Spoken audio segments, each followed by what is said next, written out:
Untuk speaker dimatikan. Nanti yang akan tanya silahkan acungkan tangannya. Nanti akan kami berikan urutan untuk menyampaikan presentasinya.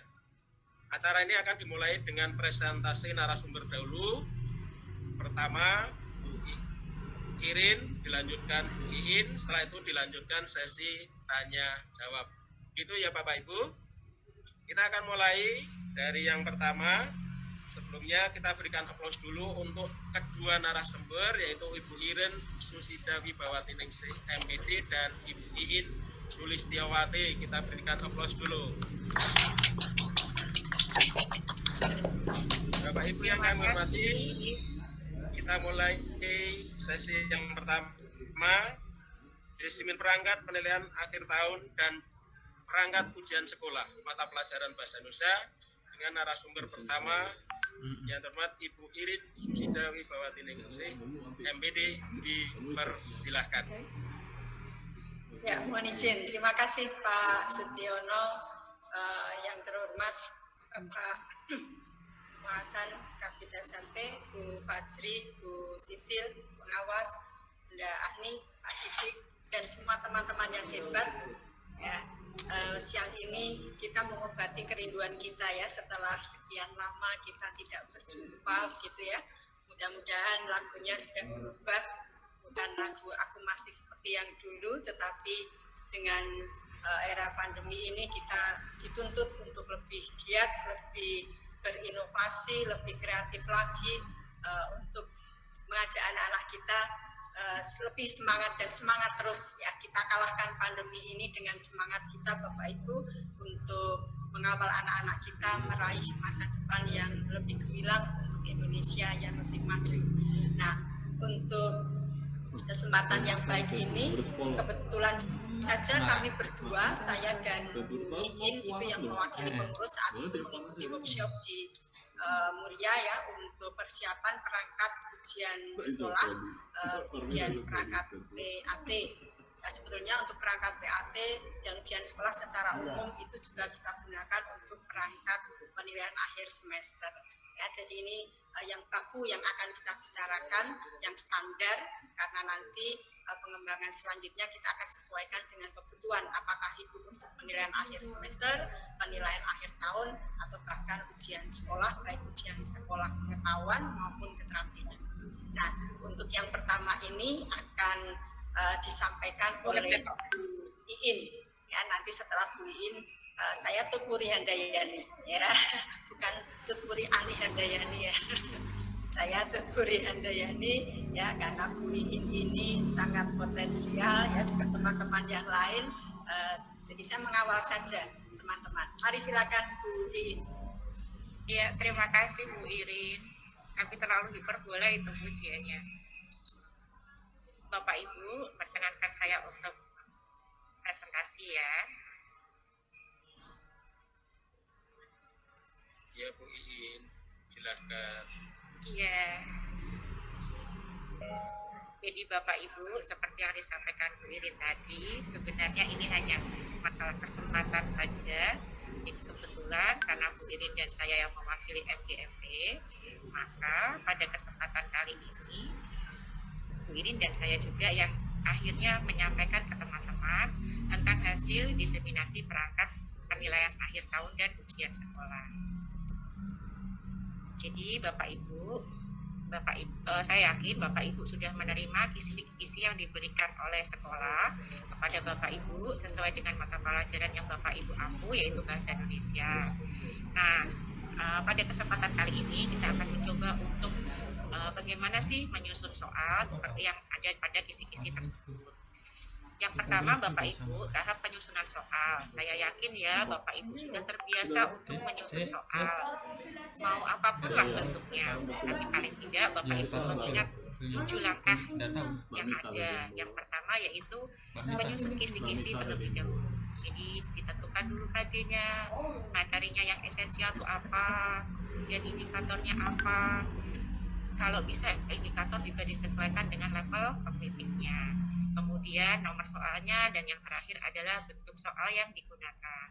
Tadi kalau Pak Tiono memberi pengantar, kita akan belajar untuk mencoba membuat soal dengan model baru yaitu pilihan ganda kompleks. Maka untuk tahun ini kita sudah punya gambaran nih bentuk soal yang digunakan yaitu pilihan ganda dan pilihan ganda kompleks. Yang kedua yaitu menuliskan butir soal sesuai dengan kisi-kisi yang sudah kita tentukan tadi. Kita cari stimulus dulu yang menarik dan kalau perlu kontekstual. Yang ketiga, telaah soal. Nah, telaah soal yang di sini yang bisa kita lakukan yang pertama itu adalah dianalisis secara kualitatif, yaitu kita memperhatikan dari materi, konstruksi, bahasa atau budaya. Yang berikutnya kita baru merakit soal, soalnya diuji coba, baru dianalisis kuantitatif, berarti dianalisis berdasarkan pada butir soalnya, terus baru yang terakhir adalah diseleksi soalnya. Soalnya itu kira-kira bisa diterima nggak ya, atau ada yang direvisi nggak ya, atau ditolak dan harus kita ganti.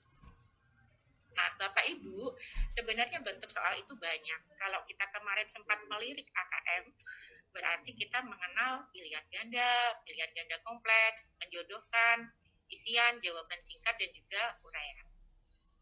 Nah, kalau untuk pilihan ganda, saya yakin Bapak Ibu sudah tahu ya, bahwasanya untuk di SMP itu ada pilihan 4, A, B, C, D.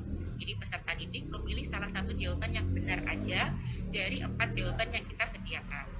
Tapi kalau untuk pilihan ganda kompleks, kita bisa mempunyai beberapa pilihan Bapak Ibu.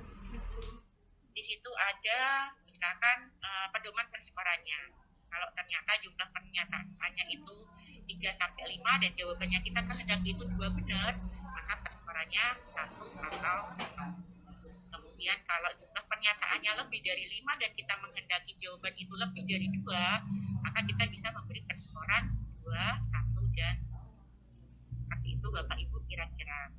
Nah, kemudian kalau untuk menjodohkan, jadi kita punya 2 lajur nih Bapak Ibu, lajur sebelah kiri untuk pokok soalnya dan lajur sebelah kanan untuk jawabannya. Siswa diminta untuk mencocokkan atau menyesuaikan atau menghubungkan 2 pernyataan yang tersedia. Kalau untuk isian, berarti peserta diminta untuk memberikan jawaban singkat. Mohon maaf Bapak Ibu, apakah slide saya berjalan? Padahal saya sudah jalan sampai kemana-mana ini, tapi lihat di tayangan slide-nya tidak. Masih di judul. Judul saja. Ya, mohon maaf berarti internet yang saya yang nggak nyambung Bapak Ibu. Bentar. Lihat aja judulnya Pak. Pak Ju, minta tolong dijalankan Pak Ju. Oke, siap. Benar. Berbagi. Iya, oke. Berkali telabui. Nyakut kerja ning kono. Kenal ini jelas. Rata-rata jadi guru ya, Pak. Kene. Pak lek iku lek si Un ku ya guru. Lek Ika ya. Kelihatan belum ya? Jane guru terang lah saiki. Udah ya, oke. Jadi besarkan. Terus Mas Taufik ya guru. Kene ki biyen ngertine cita-cita guru. Tapi emang iya ya. Enggak, Bu. Ya, Baik, Mbak Putri. sampai di sini ya tadi Bapak Ibu. Jadi ada pekerjaan 6 iki ya bentuk guru. soal yang bisa Bapak Ibu terapkan ketika Bapak Ibu menulis soal. Ora ngerti ana insinyur bareng ora ngerti biyen. Lanjut tadi Saya sudah mau nggak jalan nyambut sampai gawe dengan nek kalian guru ya udah ora apa gawe. berikutnya. Wong bisa ora melihat prospek ke depan. Ganti. Zaman itu definisi Halo Pak Ju, kalau komputer bisa itu dilanjut ke jadi slide jadi berikutnya? tukang servis komputer. Sudah saya pencet belum sampai, Bro. Jadi nggak akan melihat sisi lain dari itu. Padahal zaman sekarang digital semua. Oke. Baik Bapak Ibu, untuk yang pilihan ganda tadi sudah saya jelaskan ya. Untuk tingkat SMP kita ada 4 pilihan yaitu A, B, C, D, dan kemudian siswa memilih salah satu jawaban yang benar.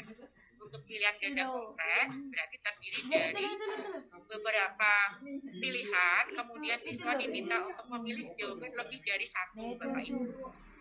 Di situ ada pilihan jika jumlah pernyataan 3-5 dan Bapak Ibu menghendaki jawaban yang benar itu 2, maka perskoran yang kita berikan bisa 1 dan 0. Artinya 1 itu kalau 2 jawaban yang dipilih siswa benar, dan 0 itu bila jawaban salah.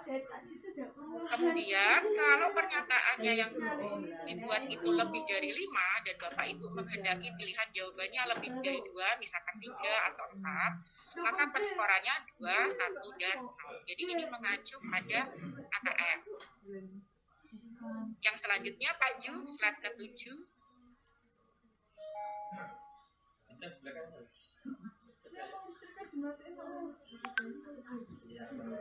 Nah, untuk soal yang menjodohkan Bapak Ibu, jadi kalau untuk menjodohkan itu kita membuat 2 lajur. Lajur pertama atau sebelah kiri itu berisi pokok soal, dan lajur yang sebelah kanan itu berisi jawabannya. Jadi siswa diminta untuk mencocokkan bisa, menyesuaikan bisa, menghubungkan 2 pernyataan yang tersedia.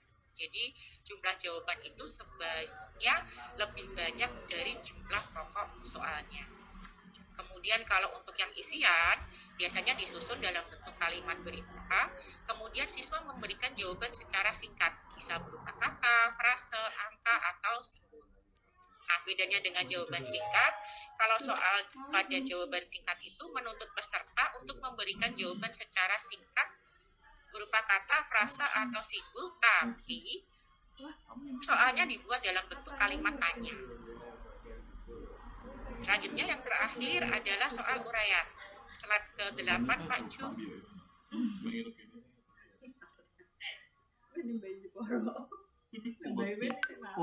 Sinyalnya jelek. Sama ya Pak berarti. Jadi daripada menunggu sambil saya jelaskan ya Bapak Ibu pelan-pelan. Untuk soal yang uraian, biasanya kita meminta peserta didik itu untuk mengingat gagasan atau mungkin menemukan, bisa juga mengekspresikan gagasan tersebut dalam bentuk uraian tertulis. Jadi, pembuat soal nanti membuat pedoman perskoran yang dijadikan acuan saat memberikan skor atas jawaban siswa tersebut. Jadi tadi ya Bapak Ibu penjelasannya, bentuk soal itu ada 6, kemudian mulai dari pilihan ganda kompleks, isian, jawaban singkat dan urutan dijelaskan satu persatu juga menjodohkan.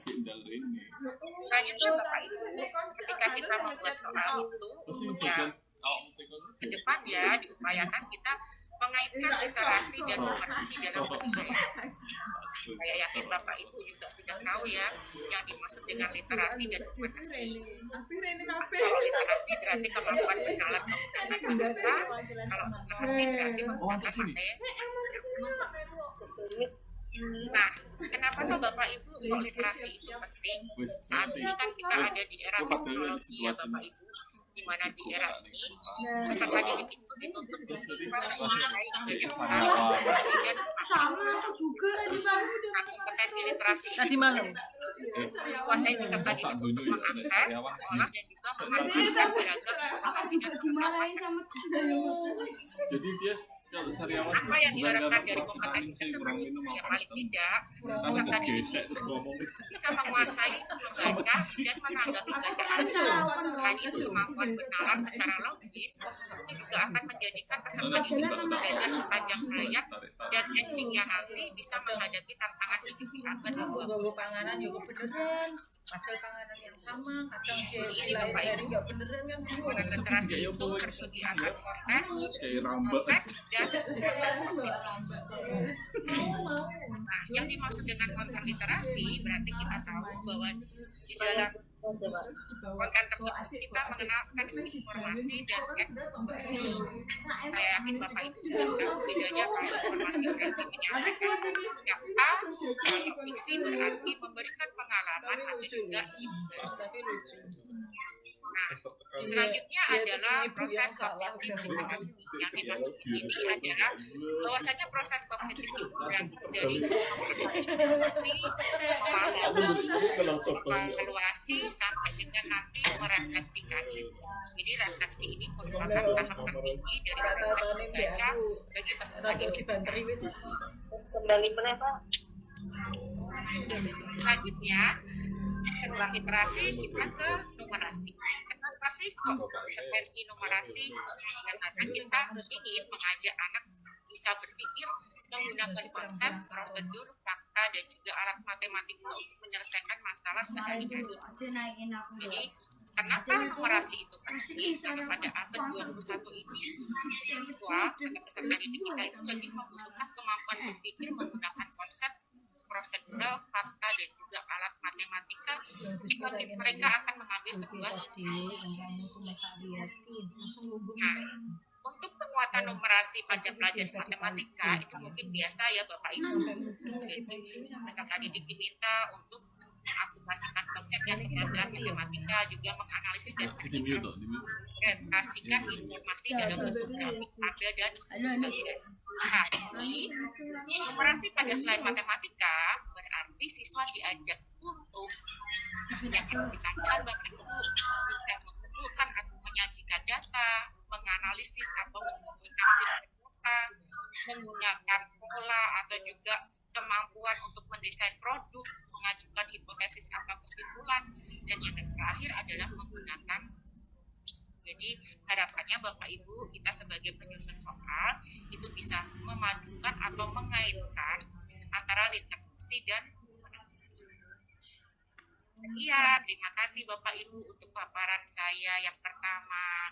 Selanjutnya akan dilengkapi oleh Bu Irin yang nanti akan membahas atau mengulas sedikit tentang bagaimana sih kita menyusun soal pilihan ganda kompleks. Terima kasih. Wassalamualaikum warahmatullahi wabarakatuh. Waalaikumsalam warahmatullahi wabarakatuh. Demikian tadi Bu Iin mengenai teori penyusunan soal dan jenis-jenisnya. Mungkin yang paling baru bagi kita itu yang pilihan ganda kompleks dan bagaimana nanti menerapkannya di LMS, apakah terpisah atau bergabung, penghitungan skor dan sebagainya, ini yang mungkin menjadi bahan